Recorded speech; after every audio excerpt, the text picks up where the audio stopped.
आप सभी ने बच्चों की एक फेरी टेल जरूर सुनी होगी। नाम था स्नो वाइट, जिसमें एक रानी जो बेहद खूबसूरत थी, उसे अपनी खूबसूरती पर बहुत घमंड था।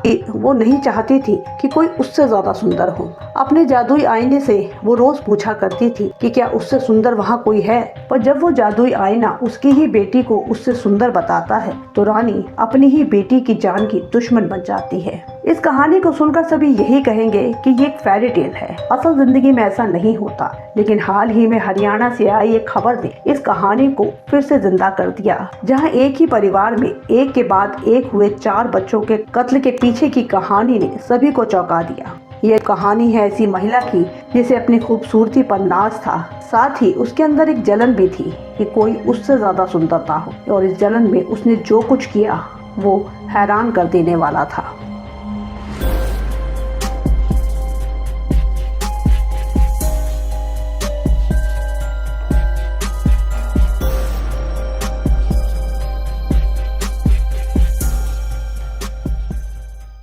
एक दिसंबर 2025 का दिन हरियाणा के पानीपत के नौलथा गांव के एक घर में बेटे की शादी थी। इस शादी में चौधरी पाल सिंह अपनी पत्नी ओमवती, बेटे बहू और 6 साल की पोती विधि के साथ शामिल होने पहुंचे थे। घर में बारात की तैयारी हो चुकी थी। सारी रस्मों के बाद बारात घर से निकली। पाल सिंह बारात के साथ चले गए। उनकी पत्नी ओमवती घर पर ही कुछ बुजुर्ग महिलाओं के साथ रुक गई थी। उनके बेटा बहू और पोती एक अलग गाड़ी में थोड़ी देर बाद बारात के लिए जाने वाले थे।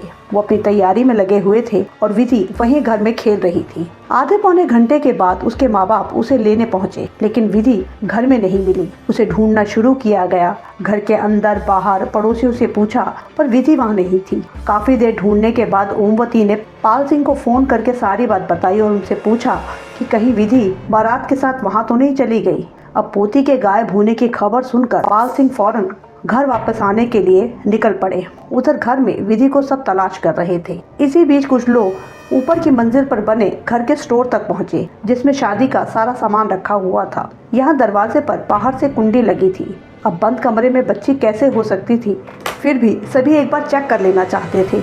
अब जैसे ही उस कमरे को खोला गया तो सबकी चीखें निकल गई। अंदर एक पानी के टब में विधि का सर डूबा हुआ था। उसका बेजान शरीर टब से बाहर निढाल पड़ा था। उसे फौरन उठाकर नजदीकी हॉस्पिटल ले जाया गया, पर डॉक्टर ने उसे डेड डिक्लेयर कर दिया। कुछ देर पहले घर में जहां खुशियों का माहौल था, अब वहां मातम छाया हुआ था। इतनी छोटी प्यारी सी बच्ची की इस दर्दनाक मौत को सभी हादसा ही मान रहे थे कि खेलते हुए वो पानी से भरे टब में गिरी होगी, जिससे उसका सर पानी में डूबा होगा और दम घुटने से उसकी मौत हो गई होगी। तब तक पाल सिंह भी वहां पहुंच गए थे। पोती की मौत से वो भी सदमे में थे।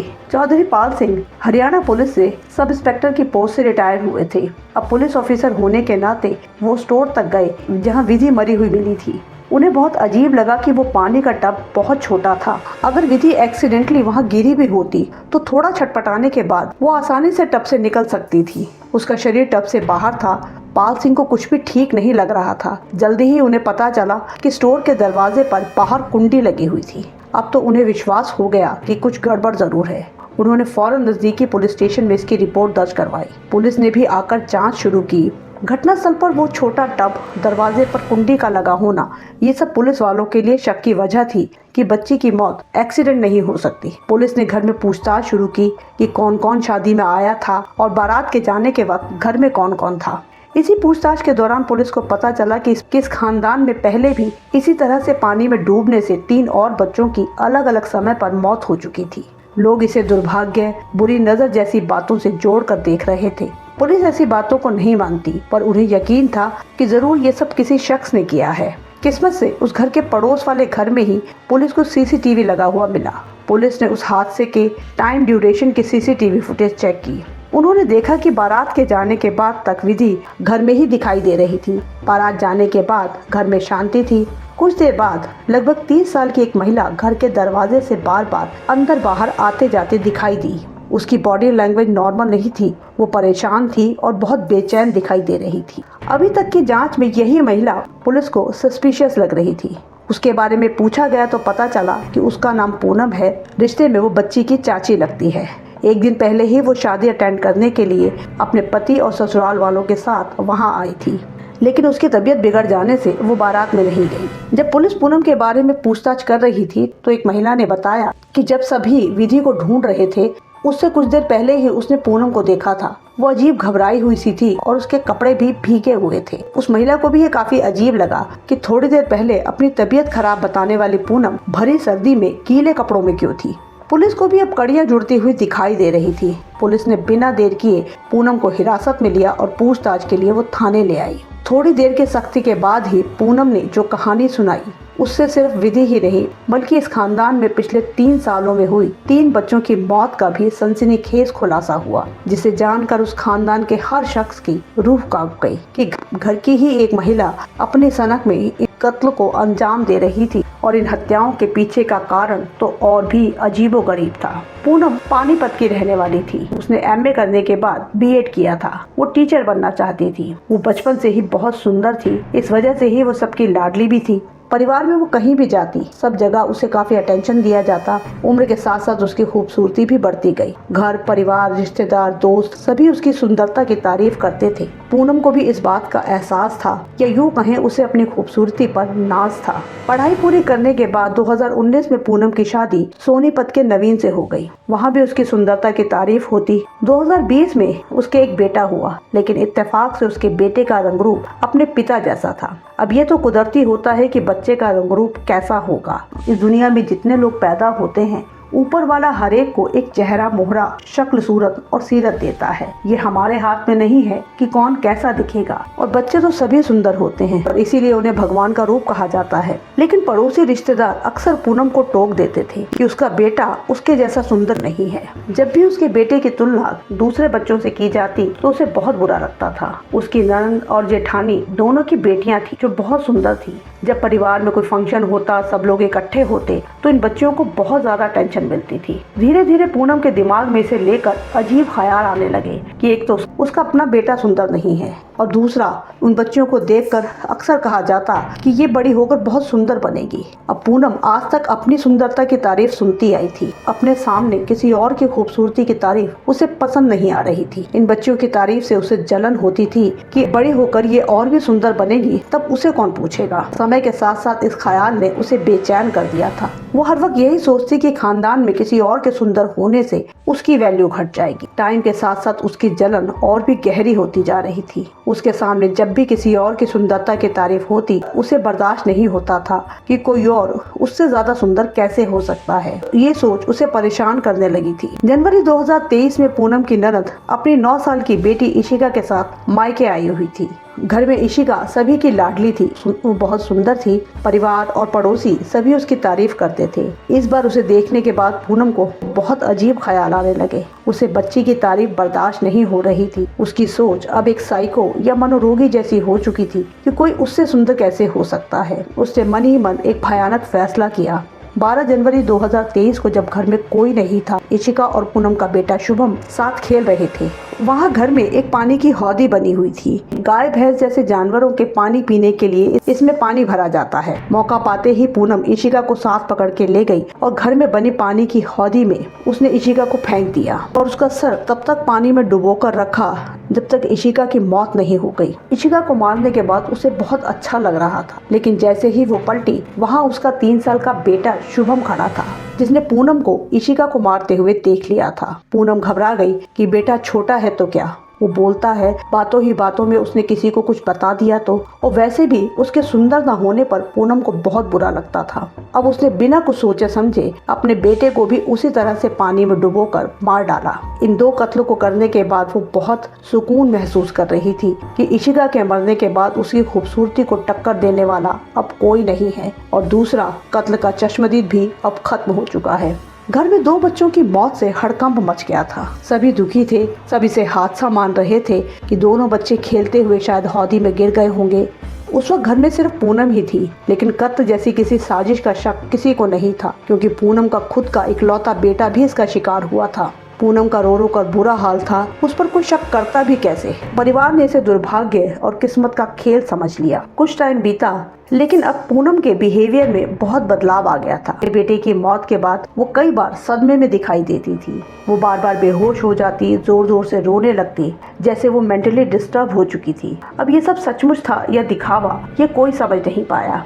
इसके साथ ही घर में बार बार रहस्यमय तरीके से आग लगने की घटनाएं भी हुई, लेकिन कारण किसी को पता नहीं चला। उसके पति नवीन ने जिंद और चंडीगढ़ के कई डॉक्टर से उसका इलाज करवाया, जिसके बाद वो कुछ नॉर्मल रहने लगी। कुछ महीनों बाद पूनम फिर से प्रेग्नेंट हुई। 2024 में उसने एक और बेटे को जन्म दिया तो लगा कि अब सब कुछ ठीक हो गया है। 2025 का साल आ गया। अगस्त 2025 में पूनम अपने मायके रहने आई हुई थी। वहाँ उसने अपने चचेरे भाई की 6 साल की बेटी जिया को देखा, जो बहुत सुंदर थी। सभी उसे बहुत प्यार करते थे। अब पूनम के दिमाग में अपनी सुंदरता को लेकर जो डर बैठा हुआ था, वो फिर से बढ़ने लगा कि मायके में मुझसे सुंदर कोई कैसे हो सकता है। यहाँ तो मैं ही सबसे सुंदर और सबकी चहेती थी। इसी सोच के बाद उसे अपनी भतीजी जिया भी दुश्मन लगने लगी। मौका पाकर एक दिन उसने जिया को भी इशिका और शुभम की तरह घर में बने पानी के टैंक में डुबोकर मार डाला। बच्ची की मौत के बाद घर में कोहराम मच गया था, पर तब भी सबने इसे हादसा ही मान लिया था। कुछ लोग तो तरह तरह की बातें कर रहे थे कि परिवार को किसी की बुरी नजर लगी है या किसी ने कुछ जादू टोना कराया है। इन सब बातों के चलते पूनम एक बार फिर से बच निकली। 4 महीने बाद ही दिसंबर में जब वो सोनीपत के नौलथा गांव के घर शादी अटेंड करने पहुंची, तो वहां विधि को देखकर उसकी सनक फिर से तेज होने लगी। अपने आसपास किसी सुंदर बच्ची को वो बर्दाश्त ही नहीं कर पाती थी। विधि को देखकर भी उसे यही लगा कि ये बड़ी होकर बहुत खूबसूरत बनेगी। अब मायके और ससुराल में कोई उससे ज्यादा सुंदर हो, ये सोच ही उसकी बर्दाश्त से बाहर थी। 3 कत्ल करने के बाद उसका हौसला बढ़ा हुआ था, इसीलिए ऐन मौके पर उसने बारात से पहले तबीयत खराब होने का बहाना बनाया और वो बारात में नहीं गई। उस घर में कोई पानी की हौदी या टैंक नहीं था, इसीलिए इस काम के लिए उसने स्टोर को चुना। वहाँ एक छोटा टब मिला जिसमें पानी भरकर उसने स्टोर में रख दिया। फिर वो बहाने से विधि को बुलाकर स्टोर में ले गई। उसने विधि का सर पकड़कर टब के पानी में डुबोना शुरू किया। वो टब काफी छोटा था। विधि बचने के लिए छटपटा रही थी, जिससे वहाँ काफी पानी फैल गया था और पूनम के कपड़े गीले हो गए थे। कुछ देर में ही विधि ने दम तोड़ दिया। जिसके बाद पूनम स्टोर से निकली, तब किसी के आने की आहट सुनकर उसने स्टोर के दरवाजे की कुंडी लगा दी ताकि कोई अंदर न जाए। जब वो नीचे जा रही थी, तब एक महिला ने उसे गीले कपड़ों में देखा। पूछने पर उसने झूठ बोला कि कपड़ों पर दूध गिर गया था, लेकिन जल्दी ही उसका झूठ पकड़ा गया। शुरुआत में तो सब इसे हादसा ही मान रहे थे। फिर से बुरी किस्मत, किसी की बुरी नजर लगने जैसी बातें हो रही थी, लेकिन विधि के दादा पाल सिंह की पुलिसिया नजर से कुछ छिप नहीं पाया। छोटे टब में डूबना, दरवाजे पर कुंडी का लगा होना और फिर पूनम के कपड़े भीगे होना, इन सब ने पूनम को शक के घेरे में लाकर खड़ा कर दिया। और अब सच्चाई सबके सामने थी। उसकी बातें सुनकर पुलिस वाले हैरान थे। जब उसने बताया कि इन बच्चियों को मारकर पूनम एक अलग सी खुशी और सुकून महसूस करती थी। कत्ल करने के बाद वो घंटों शीशे के सामने खड़े होकर खुद को निहारती थी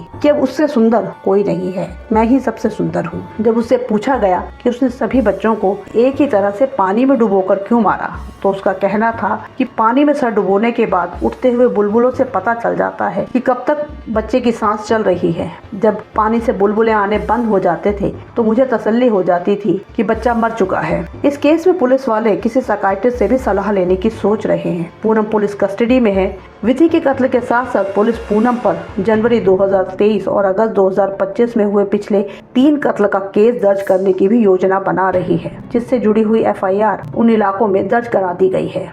पूनम के परिवार, रिश्तेदार सभी इस सनक भरी कहानी को सुनकर दंग रह गए हैं कि कैसे पूनम को उन मासूम बच्चियों की सुंदरता चुभती थी। छोटी मासूम बच्चियों से इतनी नफरत कोई कैसे कर सकता है, और वो भी सिर्फ इसलिए कि वो बड़ी होकर बहुत खूबसूरत बनेगी। आखिर उन परिवारों का क्या कसूर था जिनके जिगर के टुकड़ों को पूनम ने छीन लिया।